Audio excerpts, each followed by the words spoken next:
Hello friends, ఈ రోజు మాత్రం షూటింగ్ ఏం లేదు. కాశీలో కొన్ని సీక్రెట్ షాప్స్ ఎక్కడ ఉన్నాయో తెలుసుకోవడానికి వెళ్తున్నాం. ఎందుకంటే అమావాస్య దగ్గరలో ఉంది. మన కళ్ళ ముందు కనిపించేదంతా నిజం కాదు. అలాగే మన కళ్ళ ముందు ఉన్న వస్తువులు మొత్తం ఒరిజినల్ కూడా కాదు. కాశీ నుంచి ఒక మంచి వస్తువు తెచ్చుకోవాలంటే చాలా అనుభవం ఉన్న వ్యక్తుల్ని తీసుకెళ్లాలి. ఎందుకంటే ఒక వస్తువు కొన్నామంటే అది ఎక్కువ సంవత్సరాలు రావాలి. అలా రావాలంటే అది ఒరిజినల్ అయి ఉండాలి. ఎక్కడ చూసినా 90% అన్ని ఫేకే. ఎక్కడో 100లో ఒక షాప్ ఉంటుంది. ఆ ఒక్క షాపు కాశీలో ఎక్కడుందో కనుక్కోవాలి. గుర్తుపెట్టుకోండి, కాశీలో కళ్ళ ముందు కనిపించేది ఏది నిజం కాదు.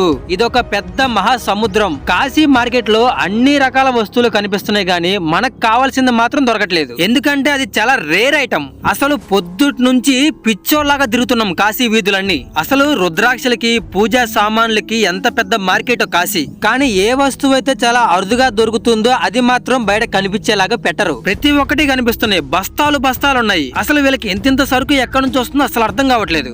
ఎక్కడ చూసినా కానీ ఇండోనేషియా రుద్రాక్షలు, భద్రాక్షలని, ఆ మాలలు ఎయ్యి పడితే అవి ఉన్నాయి. ఇవిగోండి గుర్రపు నాడలు. ఎంతో ఆశతో ఓపెన్ చేశాము కానీ వేస్ట్. మనం వచ్చింది గుర్రపు నాడల కోసం, కానీ ఏది పడితే అది కాదు. Bad luck. మనకు కావాల్సిన వస్తువు ఈ షాప్ లో కూడా లేదు. అక్కడ ఉంది బస్తాలో గుర్రపు నాడలే, కానీ అవి ఒరిజినల్ కాదు. కాశీలో అష్టగంధాలు చాలా ఒరిజినల్ దొరికేది ఈ షాప్ లో మాత్రమే. ఒకవేళ మీకు మంచి మంచి స్ఫటిక శివలింగాలు, మరకత శివలింగాలు, చాలా పవర్ఫుల్ టైగర్ ఐ కానివ్వండి, రుద్రాక్ష మాలలు, అవన్నీ ఒరిజినల్ ఈ షాప్ లో దొరుకుతాయి. మనం ఏదైతే కొందామని వెళ్ళామో అది మాత్రం కొనలేదు.